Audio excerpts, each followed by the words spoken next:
اللہ الرحمن الرحیم نحمدہ ونصلی ونسلم علی خاتم الانبیاء والمرسلین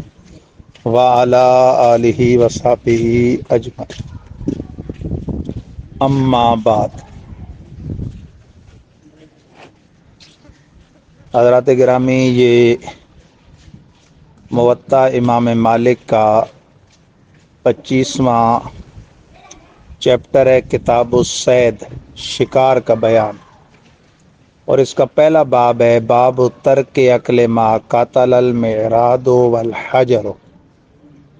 لکڑی یا پتھر سے مارے ہوئے جانور کو نہ کھانے کے بیان میں۔ پہلی حدیث ہے، اثر حدثنی یحییٰ عن مالک عن نافع انہ قال رمیت الطائرین بحجر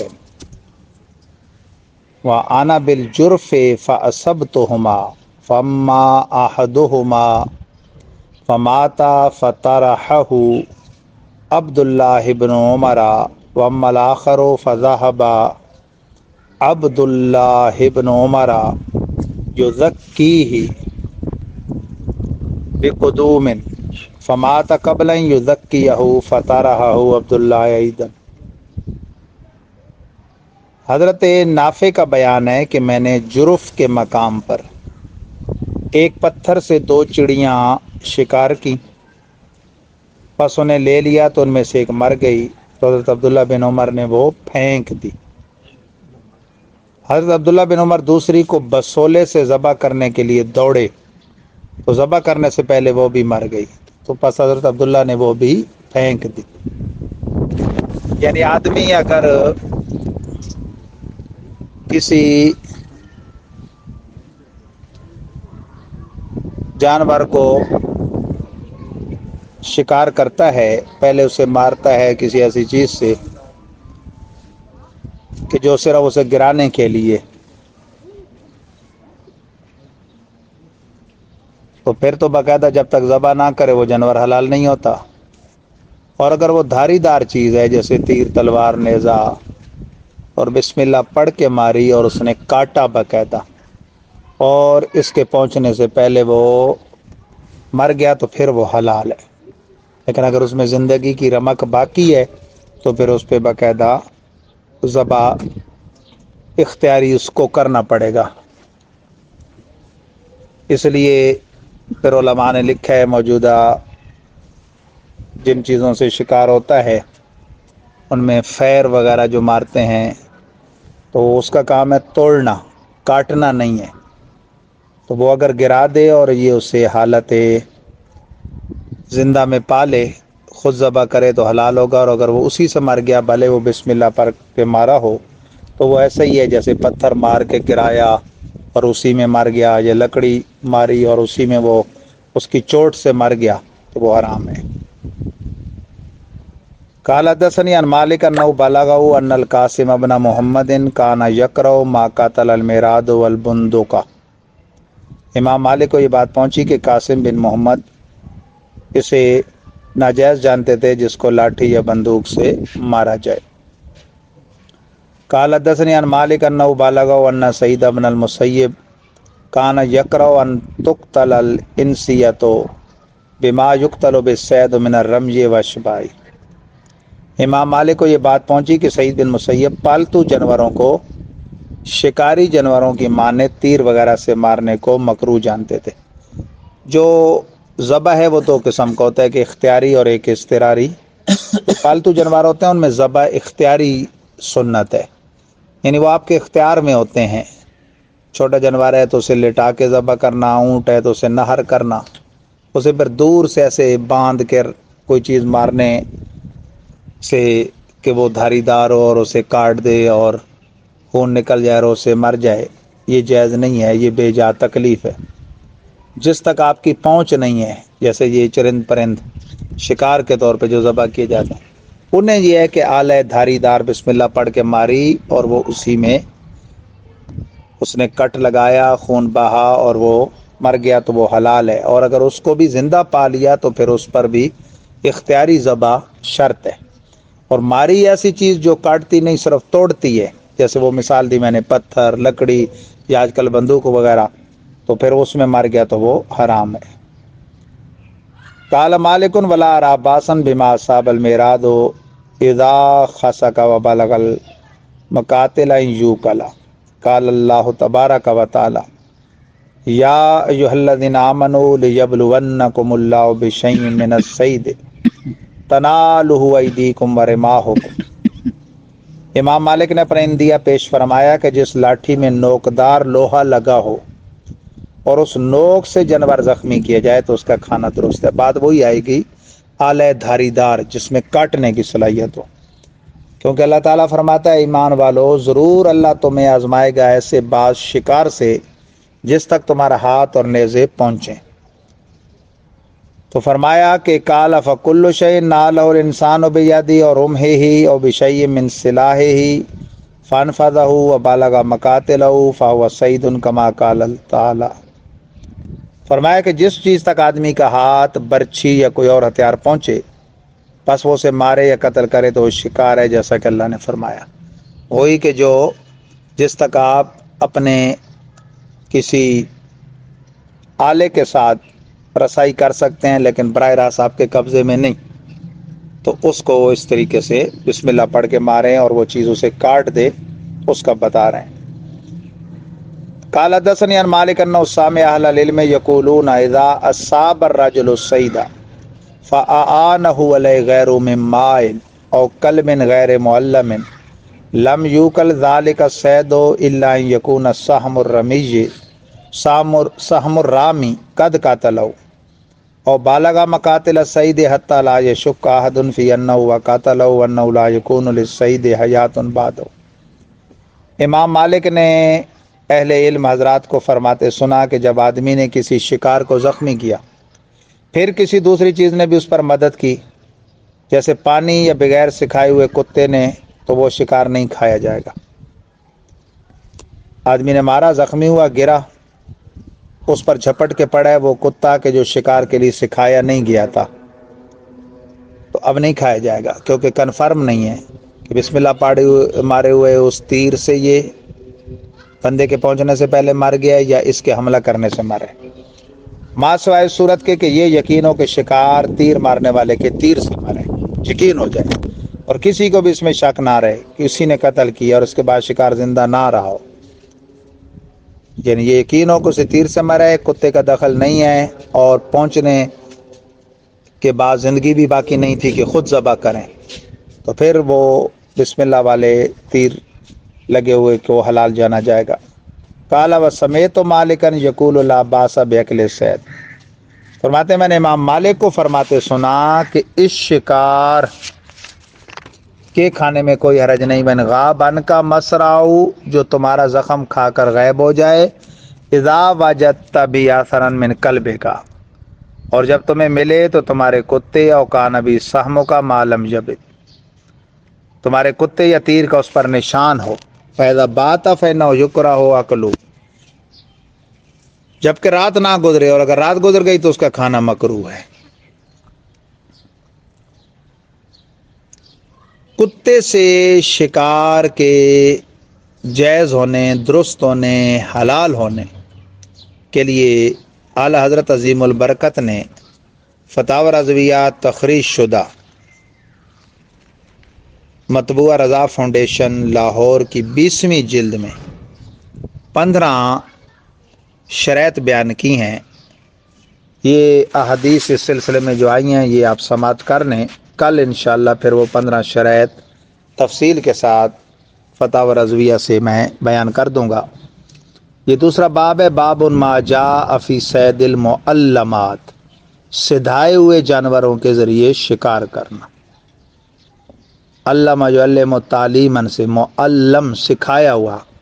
الکلب المعلم کہتے ہیں اس شکاری کتے کو جس کو یہ فن سکھایا جائے، الباز المعلم اس شکاری شاہین کو کہتے ہیں جس کو وہ فن سکھایا جائے۔ تو تعلیم کسی بھی چیز کی، علم جو ہے وہ جس چیز کو سکھایا جاتا ہے وہ اس کو دوسروں سے ممتاز کر دیتی ہے۔ جب قلب معلم غیر معلم سے ممتاز ہو جاتا ہے اور بعض معلم غیر معلم بعض سے ممتاز ہو جاتا ہے تو بندہ تو ویسے ہی اشرف المخلوقات ہے، تو پھر اس میں جو تعلیم یافتہ ہو وہ یقیناً غیر تعلیم یافتہ سے افضل ہے، کہ علم انسان کی شرافت کا ذریعہ ہے۔ پڑھنے سے ہی بات ہوئی ہے، انسان قرآن کی جو پہلی وحی ہے اور اللہ کے حبیب کے پاس جو پہلا پیغام آیا غار حرا میں، اس کی پہلی بات ہی اقرا ہے، اور علامہ بالقلم میں اس بات کی طرف اشارہ ہے کہ علم کو بارگاہ خداوندی میں بڑا مرتبہ حاصل ہے۔ تو فرمایا قال حدثنی یحیی عن مالک عن نافع عن عبد الله بن عمر انه كان يقول في الكلب المعلم كل ما امسك عليك ان قتل وان لم يقتل، یعنی وہ جو شرائط انہوں نے لکھی ہیں اس کے قوانین حدیثوں میں دیے گئے۔ پہلی حدیث ہے کہ نافع سے روایت ہے کہ سدھائے ہوئے کتے کے بارے میں حضرت عبداللہ بن عمر فرمایا کرتے، اس جانور کو کھا لو جسے تمہارے لیے شکار کیا گیا ہو، خواہ جان سے مار دیا ہو یا نہ مارو، یعنی وہ زندہ پکڑ لائے یا مر جائے، لیکن شرط یہ ہے کہ اس میں سے اس نے کھایا نہ ہو۔ حدثنی عن مالک انه سمع نافعا یقول قال عبد الله بن عمر وان اکل وان لم یاکل، نافع سے مروی ہے کہ حضرت عبداللہ بن عمر نے فرمایا خواہ اس میں سے کھا لیا ہو یا نہ کھایا ہو۔ یہ بعض ائمہ کا استدلال اس حدیث سے ہے۔ احناف کا مذہب مختار یہ ہے، وہ شریعت میں ہے کہ وہ سیدھا مالک کے پاس آئے اور اس میں سے کھائے کچھ نہیں۔ قال حدثني عن مالك انه بلغ عن سعد بن ابي وقاص انه سئل عن الكلب المعلم اذا قتل سيدا فقال سعد كل وان لم تبق الا بدعه واحده۔ امام مالک و حضرت سعد بن ابو وقاص کی یہ بات پہنچی جو گورنر تھے حضرت فاروق اعظم کی فوج کے، اور دیوار چین کے پاس ان کا مزار ہے۔ فرمایا کہ جب ان سے سدھائے ہوئے کتے کے متعلق فتویٰ طلب کیا گیا کہ جب کتا شکار کو مار دے تو کیا حکم ہے، تو حضرت سعد نے فرمایا کہ اسے کھا لو اگرچہ اس میں سے ایک ہی بوٹی بچی ہو۔ قال حدثني عن مالك انه سمع بعض اهل العلم يقولون في البازي والعقاب والسكر وما اشبه ذلك اذا كان يفقه كما تفقه الكلاب المعلمة فلا باس باكل ما قتلت مما صادت اذا ذكر اسم الله الى ارسالها۔ امام مالک نے بعض علماء کا فرمان نقل کیا کہ بعض عقاب، سکر، شہین وغیرہ جانور کو کتے کی طرح سے دھا لیا جائے تو اس کے قتل کیے ہوئے جانور کو کھانے میں حرج نہیں، جبکہ اسی نے شکار کیا اور اسے چھوڑتے وقت بسم اللہ کہا گیا ہو۔ قال مالک وحسن ما سمعت في الذي يتخلص الصيد من مخالب البازي او من الكلب ثم يتربص به فيموت انه لا يحل اكله۔ امام مالک نے فرمایا کہ اس بارے میں یہ میں نے جھوٹ سنا کہ جو شکار باز یا کتے سے چھوٹ کر مر جائے تو اس کا کھانا حلال نہیں ہے، یعنی یہ بات بھی انہیں پہنچی تو فرماتے ہیں یہ جھوٹی بات ہے کہ بھئی جو ان سے چھوٹ کر مر جائے تو اس کا کھانا حلال نہیں ہے، وہ فرماتے ہیں کہ حلال ہے۔ قال مالک وکذالک کل ما قدر علی ذبیح وهو فی مخالب البازی او فی الکلب فیترکہ صاحبہ وهو قادر علی ذبیح حتی یقتلہ البازی او الکلب فانہ لا یحل اکلہ۔ امام مالک نے فرمایا کہ جس نے ذبح کرنے پر قدرت پا لی، یہیں پہنچ گیا مالک، جبکہ وہ باز کے پنجے یا کتے کے منہ میں تھا، پھر اسے رہنے دیا، پہنچ گیا ہے ذبح کر سکتا ہے ان سے لے کے، لیکن نہیں کیا، حالانکہ قادر تھا، جہاں تک کہ باز یا کتے نے اسے جان سے مار دیا تو اب کھانا حلال نہیں ہے، کیونکہ ذبح اختیاری کا موقع اسے ملا اور وہ اس نے جان بوجھ کے نہیں کیا۔ ذبح اضطراری تو تب حلال ہے نا کہ جب اختیار میں نہ ہو۔ قال مالک وکذالک الذی یرمی الصید فینالہ وہو حی فیفرط فی ذبحہ حتی یموت فانہ لا یحل اکلہ۔ امام مالک نے فرمایا کہ اسی طرح جس جانور کو تیر مارا پھر اسے زندہ پایا اور ذبح کرنے میں دیر کی یہاں تک کہ وہ مر گیا تو اس کا کھانا حلال نہیں، یعنی وہی بات کہ اختیاری ذبح کا موقع ملا، اس کے تیر سے وہ صرف زخمی ہوا تھا، اس کے پاس پہنچا اور پھر رہنے دیا اور اسی زخم سے وہ مر گیا، پھر حلال نہیں۔ قال مالکن، یہ آخری حدیث ہے کتاب الصید کے دوسرے باب کی۔ الامر المجتمع علیہ عندنا ان المسلم اذا ارسل قلب المجوس الداری فساد او قتل۔ امام مالک فرماتے ہیں اس بات پر ہم سب اتفاق کرتے ہیں کہ اگر مسلمان کسی مجوسی آگ کے پجاری یا موذی کے سدھائے ہوئے کتے کو شکار پر چھوڑے اور وہ شکار مارے، انہ اذا کان معلما فاکل ذلک صید، من اور وہ کتا سکھایا ہوا ہو تو اب اس کا کھانا جائز ہے، کوئی حرج نہیں، حلال لا باس بھی، کوئی حرج نہیں، ولم یزکی المسلم، اگرچہ مسلمان نے اسے ذبح نہیں کیا، انما مثل ذالک مثل المسلم یذبح بشفرۃ المجوسی، اس کی مثال اس مسلمان جیسی ہے کہ جو کسی مجوسی کی چھری سے ذبح کرے۔ تو مجوسی کی چھری ہے تو کوئی چھری تو ناپاک نہیں ہو گئی نا۔ او یرمی بقوسی، یا اس کی کمان، او بنبلہ، یا اس کی برچھی سے شکار کرے، فیقتل بہا فصید ذالک، تو وہ شکار اور اس سے ذبح کیا ہوا حلال ہے، وذبیحۃ حلال لا باس باکلی، اس کے کھانے میں کوئی حرج نہیں۔ وَإِذَا أَرْسَلَ الْمَجُوسِيُّ كَلْبَ الْمُسْلِمِ الدَّارِ عَلَىٰ صَيْدٍ، اسی طرح مجوسی نے مسلمان کے کتے کو شکار پر چھوڑا، فَأَخَذَهُ، اس نے شکار کو پکڑ لیا، فَإِنَّهُ لَا يُؤْكَلُ ذَلِكَ الصَّيْدُ إِلَّا أَن يُذَكَّىٰ، اب بھلے اس نے مسلمان کا کتا چھوڑا تھا لیکن چھوڑنے والا مجوسی ہے، اس کا بسم اللہ پڑھنا نہ پڑھنے کا شریعت میں اعتبار ہی نہیں، لہذا اب وہ حلال نہیں ہوگا اگر اسی میں مر گیا جب تک مسلمان ذبح نہ کرے۔ وَإِنَّمَا مَثَلُ ذَلِكَ مَثَلُ قَوْسِ الْمُسْلِمِ وَنَبْلِهِ يَأْخُذُ الْمَجُوسِيُّ فَيَرْمِي بِهَا الصَّيْدَ فَيَقْتُلُهُ وَبِمَنزِلَةِ شَفَرَةِ الْمُسْلِمِ يَذْبَحُ بِهَا الْمَجُوسِيُّ فَلَا يَحِلُّ أَكْلُ شَيْءٍ مِّن ذَلِكَ، کہتے ہیں اس کی مثال مسلمان کے کمان اور تیر جیسی ہے کہ اسے لے کر مجوسی شکار مارے اور مسلمان کی چھری سے مجوسی ذبح کرے، تو بھائی ہم نے ذابے کو اور تیر مارنے والے کو دیکھنا ہے، تیر کو نہیں دیکھنا کہ مسلمان کا، جیسے اس وہاں ہم نے چھری کو نہیں دیکھنا تھا کہ مجوسی کی ہے، مسلمان اللہ کا نام لے کے اس کے ساتھ ذبح کر رہے تو حلال ہے، مسلمان کی چھری سے مجوسی جس کا بسم اللہ پڑھنے کا شریعت میں اعتبار ہی نہیں وہ کر رہے، حلال نہیں۔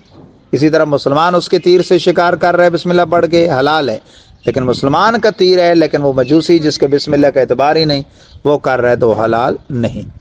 تو یہ شریعت میں کچھ احکام ہیں شکار کے، تو انشاءاللہ کل فتاوی رضویہ کی 20ویں جلد کے حوالے سے وہ 15 شرائط جس میں 5 شرطیں خود شکاری کے لیے، 5 شرطیں اس شکار کے لیے جس کو شکار کرنا ہے، اور 5 شرطیں کتے کے لیے، کہ وہ 15 شرطیں پائی جائیں گی تو پھر کتے کا شکار کیا ہوا جانور جو ہے وہ حلال ہوگا۔ پروردگار عالم سے دعا ہے کہ ہم سب کو احکام شرع سیکھنے، سمجھنے اور دوسروں تک درست طریقے سے پہنچانے کی توفیق عطا فرمائے۔ وآخر الدعوانا الحمدللہ رب العالمین۔ شکار جائز ہے صحیح نارمل حالات ہے کہ بندہ نارمل حالات میں شکار اعلیٰ حضرت نے لکھا ہے جو تفریحاً شکار کیا جاتا ہے وہ ناجائز ہے، یعنی سیر سپٹے تفریح کے لیے، ضرورتاً، ضرورت سے مراد ہے آپ فرماتے ہیں کہ مثلاً وہ ایسے ایریے میں رہتا ہے کہ اس کو کھانے پینے کی چیزیں عام جس طرح شہروں میں میسر ہوتی ہیں، گوشت سبزی وغیرہ اسے نہیں میسر ہوتی، اس کا گزر بسر انہی چیزوں پر ہوتا ہے، جنگل کے پھل فروٹ سبزیوں پہ یا یہ شکار پہ، تو اس کے لیے جائز ہے۔ لیکن آپ فرماتے ہیں کہ یہ پھر اپنے ضمیر سے اور دل سے اگلا فتویٰ لے لے۔ انہوں نے مثال دی ہے، وہ فرماتے ہیں کہ ایک ہوتی ہے بدگمانی اور ایک ہوتا ہے کرینہ، حال معاشرے کا تقاضا جس سے پتہ چل جاتا ہے کہ بھئی یہ فلاں بندہ تفریحاً کر رہا ہے یا ضرورتاً۔ انہوں نے مثال دی مچھلیوں کے شکار کرنے والے لوگوں کی کہ جتھے کے جتھے جاتے ہیں تو انہیں اگر کوئی کہے کہ یار یہ مفت کی مشقت، یہ گرمی، یہ وہ نہ کرو، ویسے جو ہے نا وہ ہم آپ کی دعوت کر دیتے ہیں، کہتے ہیں وہ اسے بعض اوقات قبول نہیں کریں گے، وہ ان کا شوق ہوتا ہے۔ اور اسی طرح بعض اوقات وہ کئی مقصد ہے تعداد میں وہ مچھلیاں شکار کرنے کے باوجود خود ایک بھی نہیں کھاتے، کوئی اس دوست کو دے دی، کوئی اس کو دے دی، کوئی ادھر ہی ڈال دی، کوئی بیچ دی، کوئی کس کو دے دی، تو وہ ان کا ایک نشہ ہوتا ہے، تفریح ہوتی ہے، وہ مقصد ذوق ہوتا ہے شکار کرنے کا۔ اور اسی طرح آج کل یہ جو بندوق سے شکار ہوتے ہیں یہ بھی عام طور پہ ایک مقصد ہے وہ مشغل ہے، تفریح ہے، تو دو وجہ سے جائز ہے کہ یا اس کو اس غذا کی ضرورت ہو اور وہ شکار کے علاوہ اسے میسر نہیں، یا اسے کسی ماہر معالج نے بطور ورزش ہوا خوری، مقصد ہے وہ اس چیز کا مشورہ دیا ہو، تو عام کھیل کود سے بہتر ہے پھر وہ، جس طرح تیراکی کا مشورہ دیا تو تیراکی سنت بھی ہے، گھوڑ سواری کا دیا تو گھوڑ سواری سنت بھی ہے اور اس کے فوائد بھی ہیں، اسی طرح اگر اس کو کسی نے مشورہ دیا طبیب نے کہ وہ شکار کے لیے بطور تفریح نکلے، وہ اس کی صحت کے لیے ضروری ہو، تو پھر اس کی گنجائش نکلے گی۔ محض جو تفریح تباہ کے لیے، یعنی اپنے دل کو خوش کرنے کے لیے کھانا اور غذا اور ضرورت مقصود نہیں، اس کا دار و مدار ہے دل پر، جیسا کہ حدیث پاک میں کہ جو اس طرح کے مسائل ہوتے ہیں اس کے بارے میں اللہ کے حبیب صلی اللہ علیہ وسلم نے فرمایا استفتی قلبک وان افتاک المفتون، اے بندے اپنے دل سے فتویٰ طلب کرو اگرچہ مفتی فتویٰ کچھ بھی دیں، یعنی اس کا یہ مطلب نہیں کہ شریعت کے مسئلوں میں دل سے مرضی سے وہ کرو، مفتیوں کے فیصلے کو ٹکرا دو، یعنی بعض مسئلے وہ ہوتے ہیں کہ آدمی کا دل فتویٰ دے رہا ہوتا ہے کہ یہ غلط کر رہے ہو، تو وہاں پھر وہ ہیلا ڈھونڈنے کے لیے پوچھنا کسی سے کہ شاید کوئی اس کو جائز بتا دے، تو وہاں فرمایا اپنے دل سے فتویٰ لو۔ آمین۔ نحمدہ ونصلی ونسلم علی خاتم الانبیاء والمرسلین وعلی آلہ وصحبہ وآل بیتہ، اللہم اعنا علی تلاوت القرآن وذکرک وشکرک وحسن عبادتک وخدمت دینک، ربنا تقبل منا صلاة العصر حاضی مع جماعت الحاضرین، صلی اللہ تعالی علی خیر خلقہ سیدنا مولانا محمد وعلی آلہ وصحبہ اجمعین۔